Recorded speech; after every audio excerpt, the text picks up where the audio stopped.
Texans were treated to a free horror show at their San Antonio Walmart when a Walmart employee discovered a semi-trailer loaded with bodies.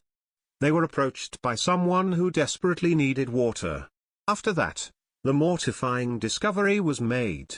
8 people were dead, 30 injured or needing medical assistance, and more ran away from the scene of a horrendous human trafficking delivery gone disgustingly wrong. The truck contained mostly adults aged 20 to 30, but there were a few children involved. Those who perished likely suffered a heat stroke. Those in need of medical attention were mostly extremely dehydrated. All of them should be shipped home to their family, but not until they provide information on the who, what, when, where, why, and how this all happened. Local authorities found 8 people dead and another 30 injured inside a semi-trailer overnight Saturday at a Walmart parking lot in San Antonio, Texas, in a clear case of human trafficking. At a press conference early Sunday, local police said that Homeland Security has been called in to assist in the investigation.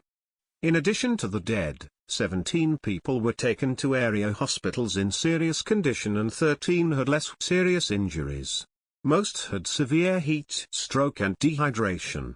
The group had at least 2 young children, but mostly adults in their 20s and 30s. Talking to reporters, San Antonio Police Chief William McManus said they were notified shortly after midnight by a store employee who said there were people in the truck begging for water.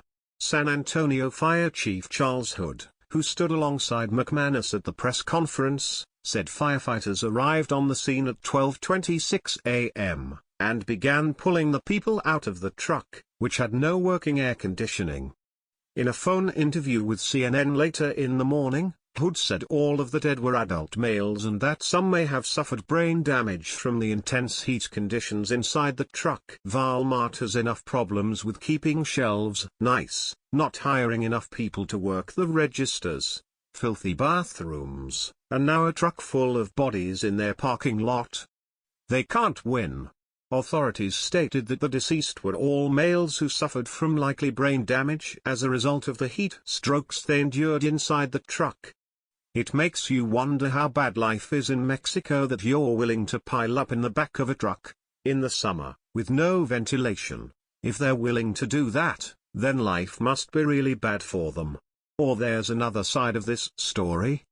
The people are being sold into cheap labor slavery, drug running, sex rings, or who knows what else they could be getting themselves into. Officials said they are investigating where the truck arrived from, and said they don't yet know how long it had been parked. Surveillance video from the store showed a number of vehicles entered the parking lot and picked up lots of folks that were in that trailer that survived the trip, McManus said. ABC reports some of the people who had been in the truck ran into the woods, he said. The area was searched, and another attempt will be made in the morning. While he called it a horrific tragedy, the police chief said the discovery is not an isolated incident. This happens quite frequently. Fortunately there are people who survived, but this happens all the time, he said.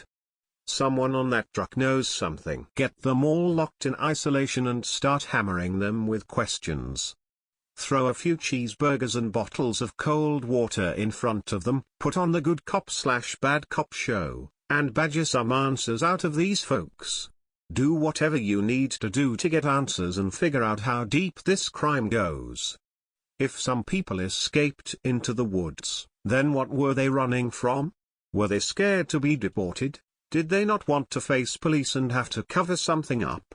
What's at the end of the line for this crime? How can they search the woods and not find a few people who are likely dehydrated, exhausted, and barely have any energy? Don't forget, the people running were in a hot truck with dead bodies, so it would only take a few dogs to sniff this out. They were probably piled in like a pack of sardines, but they most likely smelled worse. The truck had air conditioning, but it was not working. The people were transported to hospitals to be treated. Hopefully, they're transported to a police station to provide answers to a long list of questions that need to be answered. This terrible discovery of the dead and injured bodies is a good argument for building a border wall. A well-guarded border/wall might help prevent something like this from happening. 8 people are deceased and many more injured thanks to weak border control. Build the wall, enforce the law, and make everything better. Those 8 people could still be alive today if the truck's air conditioner worked, but mostly if they couldn't get across the border. To begin with, follow us on Facebook at Freedom Daily.